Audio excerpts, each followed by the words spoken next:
Hoje nós nos alegramos com os batismos de Wilson, de Pedro, de Luiz Otávio. Um senhor e 2 meninos. No batismo nós nos emocionávamos hoje pela manhã com as lágrimas de alegria de Wilson, saindo das águas e dizendo: nova vida, pastor. Nova vida. Os nossos corações transbordavam de alegria enquanto víamos os 2 meninos, Pedro, Antônio e Luiz Otávio, consagrarem desde cedo suas vidinhas ao Senhor. Esperamos que esses 3 irmãos tenham muitos anos de serviço ao Senhor que os salvou. Hoje também nós recebemos em nosso meio, com muita alegria, o Pedro Gabriel, o filhinho do Raul e da Natália. Esse nenezinho terá ainda mais tempo pela frente, muito tempo para viver na presença de Jesus. Contudo, ainda que nós esperemos que as crianças e adolescentes tenham mais tempo, e vida que nós adultos, perturba-nos o fato de que nós sabemos. Na verdade, essa noção de pouco ou muito tempo é absolutamente defeituosa. Não sabemos quanto tempo dura o pouco dos adultos, tanto quanto não sabemos quanto dura esse muito das crianças.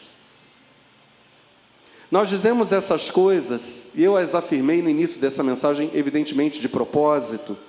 Nós dizemos essas coisas a partir da nossa percepção de um mundo natural que, não podemos esquecer, foi profundamente modificado por esse advento chamado pecado. O pecado desestabilizou a criação.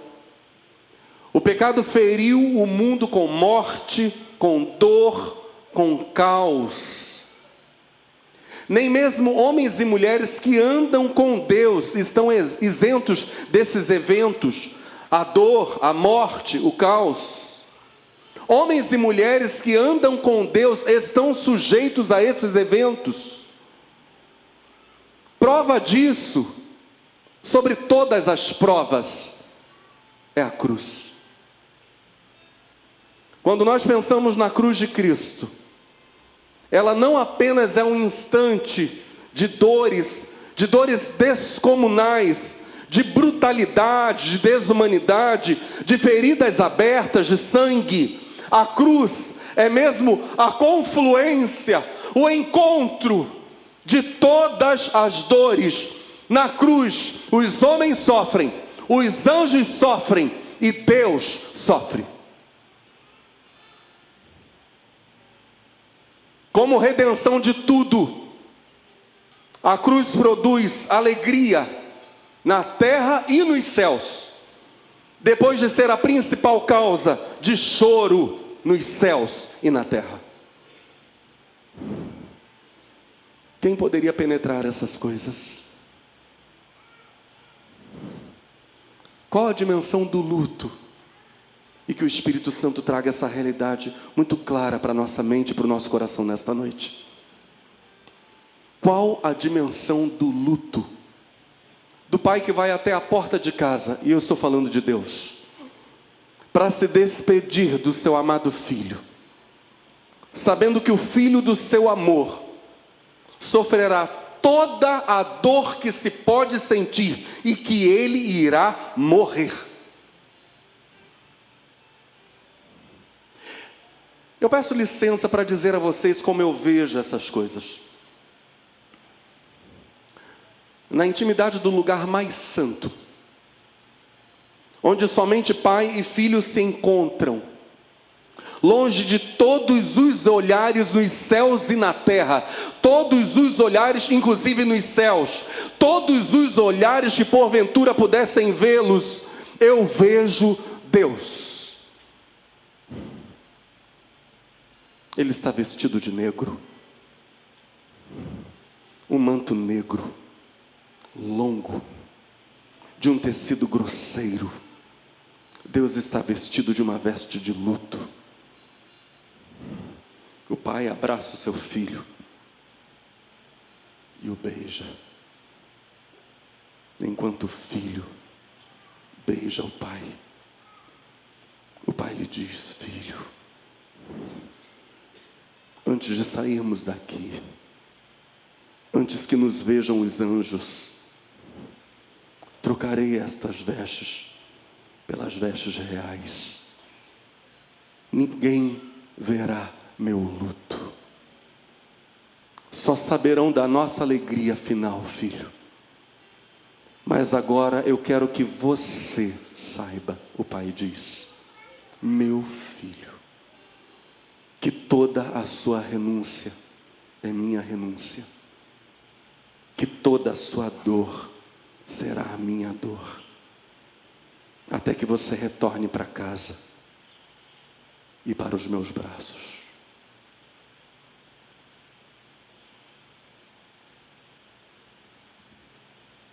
Quando certa vez a autoridade de Cristo foi desafiada pelos principais sacerdotes, pelos escribas, pelos anciãos, Jesus contou para eles a seguinte parábola que aparece nos 3 evangelhos sinóticos, em Mateus 21, em Marcos 12 e em Lucas 20. Eu leio Lucas 20 a partir do verso 9. E começou a dizer ao povo esta parábola. Certo homem plantou uma vinha e arrendou-a a uns lavradores, e partiu para fora da terra por muito tempo. E no devido tempo mandou um servo aos lavradores para que lhe dessem, diga comigo, dos frutos da vinha. Jesus prossegue nessa história dizendo: mas os lavradores, espancando-o, mandaram-no vazio, ou seja, sem fruto nenhum. Eu olho para isso e penso no Salmo 104, no verso 15, que diz: o vinho alegra o coração do homem.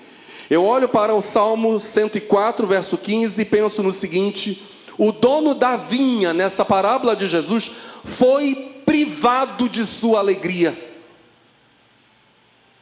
Ele manda um servo para trazer para ele o fruto da vide, mas ele é espancado e mandado sem nada para o seu Senhor. Diga: foi privado de sua alegria. O Senhor aqui foi privado de sua alegria. Prossigo no verso 11. E tornou ainda a mandar outro servo, mas eles, espancando também a este e afrontando-o, mandaram-no vazio. E tornou ainda a mandar um terceiro, mas eles, ferindo também a este, o expulsaram. E disse o Senhor da vinha: que farei? Mandarei o meu filho amado, talvez vendo-o, o respeitem. Esta é uma linguagem parabólica. Olho para isto e vejo o seguinte: muito embora o filho tenha sido enviado para morrer em lugar dos pecadores, e essa parábola está falando justamente sobre pai e filho, nunca foi justo e nunca alegrou o coração do pai o modo como os homens trataram seu filho amado. O filho veio para morrer, mas nunca foi justo e nunca alegrou o coração do pai o modo como os homens trataram o filho. Verso 14: mas vendo os lavradores, quando os lavradores maus viram o filho amado, que agora era o enviado do pai para a vinha, arrazoaram entre si dizendo: este é o herdeiro, vinde, matemo-lo, para que a herança seja nossa. E lançando-o fora da vinha, ou seja, até o próprio filho foi privado, o filho do dono da vinha foi privado de alegria. Ele está lançado fora da vinha. E lançando-o fora da vinha, o mataram. Jesus encerra dizendo: que lhes fará, pois, o Senhor da vinha? Irá e destruirá estes lavradores e dará a outros a vinha. Preste atenção. A cruz de Cristo é o luto do Pai das luzes, que perde assassinado seu Filho amado. Qual não foi também a profunda tristeza e decepção dos anjos com os homens na cruz? A Escritura não diz para nós que quando do nascimento de Cristo, uma multidão de anjos apareceu aos pastores. Lucas capítulo 2, verso 8 diz: ora, havia naquela mesma comarca pastores que estavam no campo e guardavam durante as vigílias da noite o seu rebanho. E eis que um anjo do Senhor veio sobre eles, e a glória do Senhor os cercou de resplendor. Veja essa cena: e tiveram grande temor.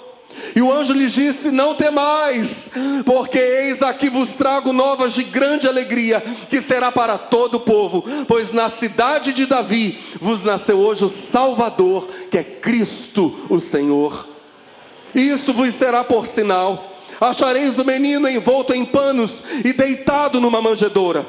E no mesmo instante apareceu com o anjo uma multidão dos exércitos celestiais. No grego, essa multidão de pessoas de um exército, ou dos exércitos. Exércitos aqui é mesmo stratia, uma milícia, um grupo de soldados, mas eles não vêm para lutar, eles vêm para louvar. O texto diz: apareceu com o anjo uma multidão dos exércitos celestiais, louvando a Deus e dizendo: glória a Deus nas alturas, paz na terra, boa vontade para com os homens. Boa vontade, diga comigo: boa vontade. Beneplácito. O grego é eudokia. Eudokia está pressupondo aqui o conhecimento dos anjos de que os homens não mereciam a salvação. Os anjos cantam isso. Deus, os anjos estão dizendo, Deus é misericordioso, Deus é amoroso, Deus é salvador. Glória a Deus nas alturas, paz na terra. Deus está mostrando a sua misericórdia, o seu beneplácito, a sua eudoquia, a sua boa vontade para com os homens. Deus é bom. Mas os homens estão dizendo que Deus é bom para com seres que não merecem bondade. Lucas apresenta essa mesma noção da misericórdia divina no capítulo anterior, em Lucas capítulo 1, quando Zacarias, pai de João Batista, está cheio do Espírito Santo e entoa um cântico profético. Zacarias começa em dado momento a dizer, Lucas capítulo 1, verso 76, tu menino, está falando do seu filho, está profetizando sobre João Batista, tu menino, serás chamado profeta do Altíssimo, porque precederás o Senhor, preparando-lhe os caminhos, para dar ao seu povo conhecimento da salvação, olha só, redimi-lo dos seus pecados, graças, olha o que Zacarias diz, cheio do Espírito Santo. Eu gostaria que você repetisse isso comigo, graças a entranhável misericórdia de nosso Deus. Zacarias diz no seu cântico, ele está cheio do Espírito Santo, que Deus dará ao seu povo conhecimento da salvação, redimindo o seu povo dos seus pecados, graças à sua entranhável misericórdia. E Zacarias prossegue dizendo algo belíssimo, aliás, todo o texto é de uma beleza extraordinária. Graças à entranhável misericórdia de nosso Deus, pela qual nos visitará o sol nascente das alturas. Ele está falando de Jesus. Jesus como o sol da justiça, o sol justificador, para alumiar os que jazem nas trevas e na sombra da morte, e dirigir os nossos pés no caminho da paz. Aleluia. Ora, se até os homens sabiam, como é o caso de Zacarias profetizando pelo Espírito Santo, É certo que os anjos sabiam, desde o nascimento em Belém, que a encarnação de Cristo se baseava exclusivamente na boa vontade de Deus e não no merecimento dos homens. Deus nos ama com um amor sem igual, com um amor apaixonado. Qual não foi a dor dos anjos ao verem Cristo, seu Cristo, crucificado? Qual não foi a dor dos anjos? Eu gostaria que você pensasse nisso agora. Vendo os homens provarem num espetáculo horrendo, o espetáculo da cruz, provarem a sua falta de mérito. Onde encontramos dor? No evento da cruz. Apenas na face dos homens? Apenas nos rostos dos discípulos, das mulheres que seguiam o Senhor? Não. Os anjos também estão a sofrer certamente. Estênio Márcios vislumbrou essas coisas e compôs a belíssima canção O que Ninguém Viu.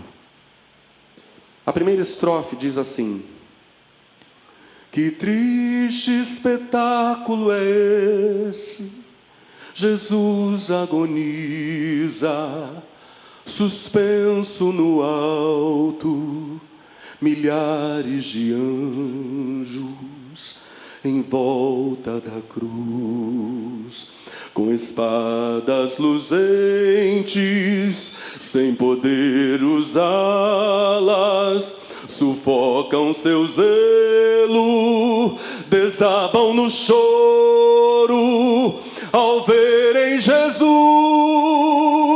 debaixo da ira, da mão de justiça, de seu próprio Pai.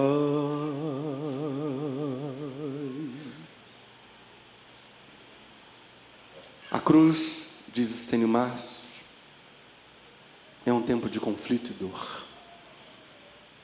De dor e conflito até no coração de Deus. Preste muita atenção nessas coisas. É conflito no coração de Deus Pai. É conflito no coração de Cristo. É conflito e dor no coração do Pai, de Cristo, dos anjos e dos homens. O mesmo Jesus que orou ao Pai, pedindo-lhe em Mateus 26:39, meu Pai, se é possível, passa de mim este cálice, todavia não seja como eu quero, mas como tu queres. O mesmo Jesus que fez essa oração, não seja como eu quero, mas como tu queres, disse ao Pedro guerreiro, minutos depois, no jardim do Getsêmani, algo acerca do Pai. Ainda Mateus 26, verso 52. Então Jesus lhe disse para Pedro: mete no seu lugar a tua espada, porque todos os que lançarem mão da espada, a espada morrerão. Ou pensas tu que eu não poderia agora, diga comigo, orar a meu Pai? Ou pensas tu que eu não poderia orar agora a meu Pai, ou agora orar a meu Pai, e que Ele não me daria mais de 12 legiões de anjos? Como, pois, se cumpririam as Escrituras, que também dizem que assim convém que aconteça? Jesus está expressamente dizendo para nós, que se Ele, Jesus, o Filho amado, insistisse, o Pai reconsideraria. Você ouviu isso? O Pai reconsideraria, e os anjos prontamente trucidariam seus opressores, seus aprisionadores. A cruz é conflito. Não pense que foi simples. nem para Deus. A cruz é confluência de todas as dores. Deus sofre, os anjos sofrem, os homens sofrem. Como redenção de tudo, a cruz produz alegria na terra e nos céus, depois de ser a principal causa de choro nos céus e na terra. Diante da cruz, qual não foi a dor de Maria, mãe do Senhor? Qual a sensação, como disse Simeão em profecia para Maria, qual a sensação de uma espada atravessando o coração? Aliás, nós fazemos a pergunta: que espada? Maria, porventura, se sentiria diante da cruz ferida por Deus? A palavra de Deus, o mandamento de Deus, foi a espada que a feriu? Foi isso que Simeão profetizou? Se o primogênito de Maria, puro, perfeito, com quem ela tanto aprendera, morria assim, ela mesma e seu povo teriam alguma esperança?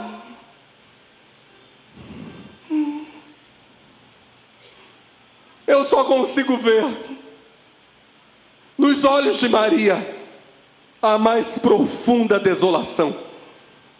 Diante da cruz, a sensação do mais absoluto desamparo. Israel dera as costas para Deus, e Deus rejeitara seu povo.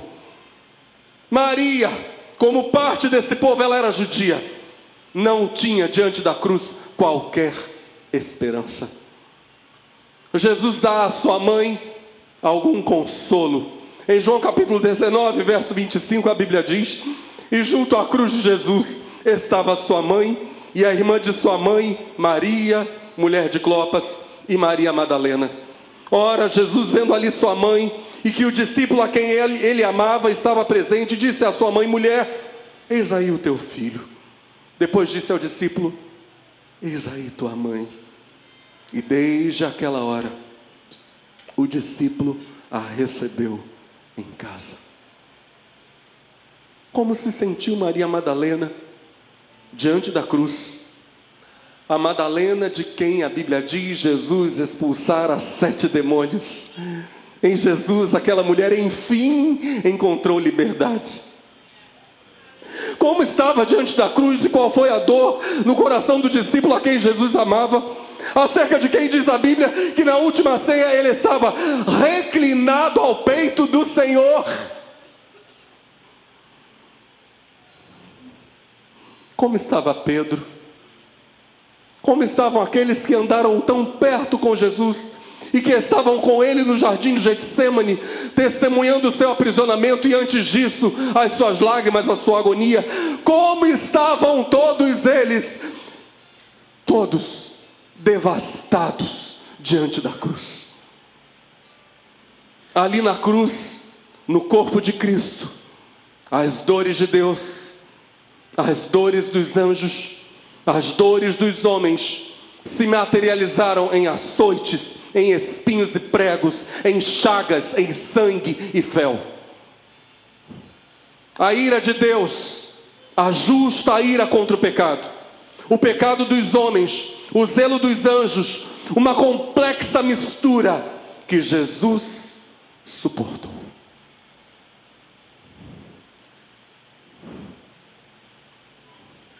Mas a história não termina aí.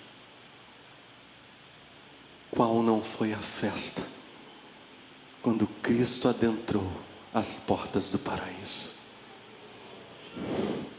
Assim como a primeira tristeza foi a do pai, que se despedia do seu filho, a primeira alegria também foi a sua.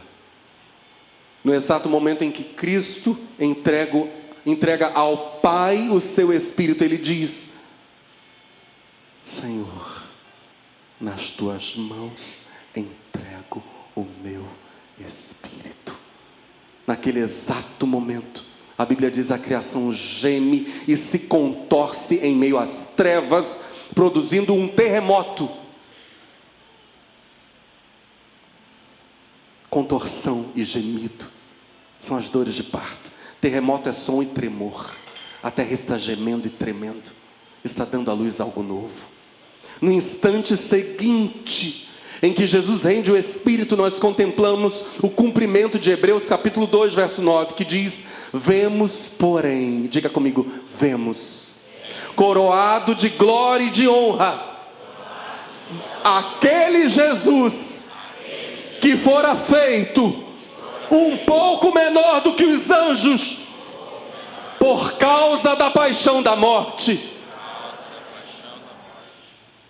Agora, no instante seguinte, aquele em que Jesus rende o Espírito ao Pai, ele aparece no paraíso, coroado de glória e de honra. Aquele Jesus que fora feito um pouco menor do que os anjos, por causa da paixão da morte, para que pela graça de Deus provasse a morte por todos. No segundo seguinte à rendição do Espírito, eu quero olhar para você, digo com você, para esta cena. Eu quero junto com você contemplar o Pai, junto às portas do paraíso, recebendo o Filho vitorioso. À direita e à esquerda, os anjos se curvam. Milhões de milhões, é uma imensa fila, uma imensa recepção, contemple isso. Milhões de milhões, arpistas, flautistas, percussionistas, todos eles acompanham o coro celestial. E se cumpre por primeira vez o que nós lemos em Apocalipse capítulo 5. E olhei, e ouvi a voz de muitos anjos ao redor do trono, e dos animais, e dos anciãos, e era o número deles, milhões de milhões e milhares de milhares, que com grande voz diziam: digno é o Cordeiro, que foi morto, de receber o poder, e riquezas, e sabedoria, e força, e honra, e glória, e ações de graças. Aleluia! Aleluia! Aleluia! Eis a perfeita e completa reversão de toda dor. O Cordeiro venceu. O Cordeiro passou pela morte. Eis a íntegra. E agora de novo eu peço a pausa. Eis a íntegra da canção de Estênio Marços. Que triste espetáculo esse, Jesus agoniza, suspenso no alto, milhares de anjos em volta da cruz, com espadas luzentes, sem poder usá-las, sufocam seu zelo, desabam no choro, ao verem Jesus debaixo da ira, da mão de justiça de seu próprio Pai. Eu vejo que os anjos caídos também se apresentam, milênios de ódio, o príncipe deles se vê invencível. Com ares de festa, celebro o tormento, espero orgulhoso o exato momento de um grito incontido de grande vitória que julga alcançada sobre o Filho de Deus.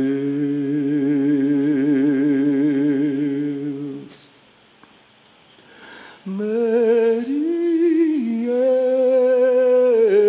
Maria, Maria,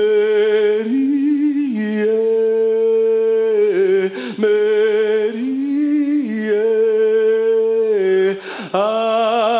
Mas eu vejo que a cena mudou De repente essa cruz se tornou carruagem de fogo a voar, e Jesus em triunfo arrastando inimigos no ar. Amarrados expõe pelos céus o inferno, a morte, os troféus. Despojou o valente, humilhou, cativeiro em correntes de todos, Ele é o Senhor.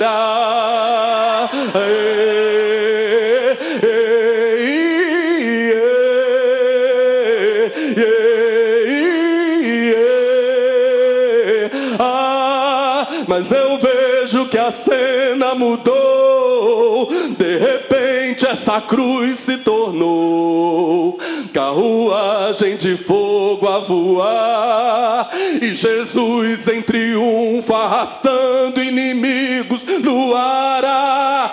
Amarrados expõe pelos céus o inferno, a morte, os troféus. Despojou o valente, humilhou, cativeiro em correntes de todos, Ele é o Senhor.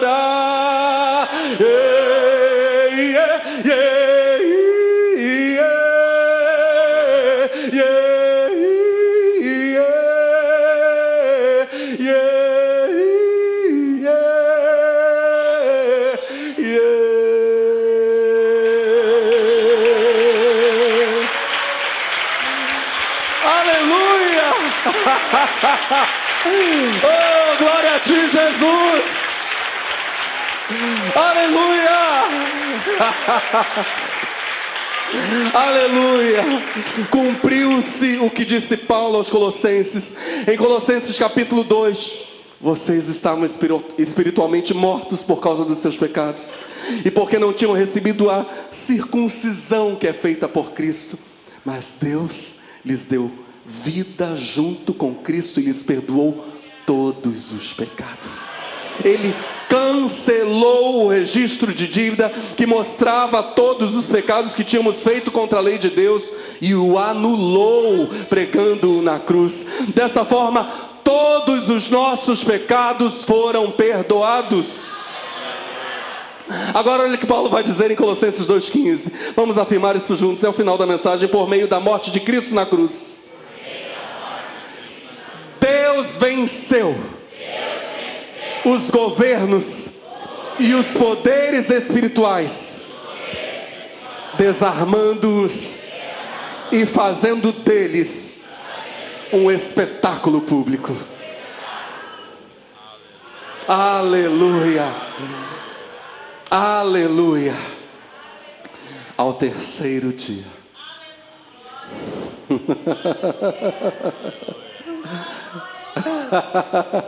de manhã bem cedinho,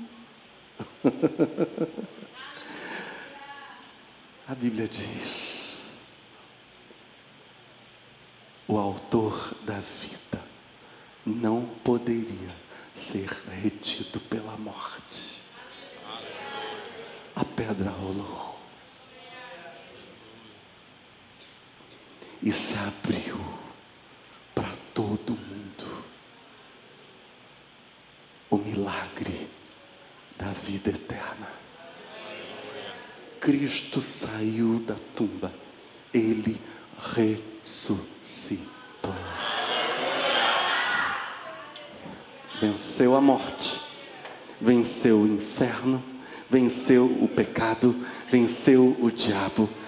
Eis a alegria do Pai, eis a festa dos anjos, eis a festa de Maria Madalena, eis a festa de Maria, mãe do Senhor, eis a festa dos discípulos, e nessa noite, eis também a nossa festa, a esse Cristo vivo, aleluia, ressurreto e Senhor, aleluia, aleluia. Façamos festa, porque Cristo venceu, Ele vive, Ele venceu. Vamos exaltá-lo.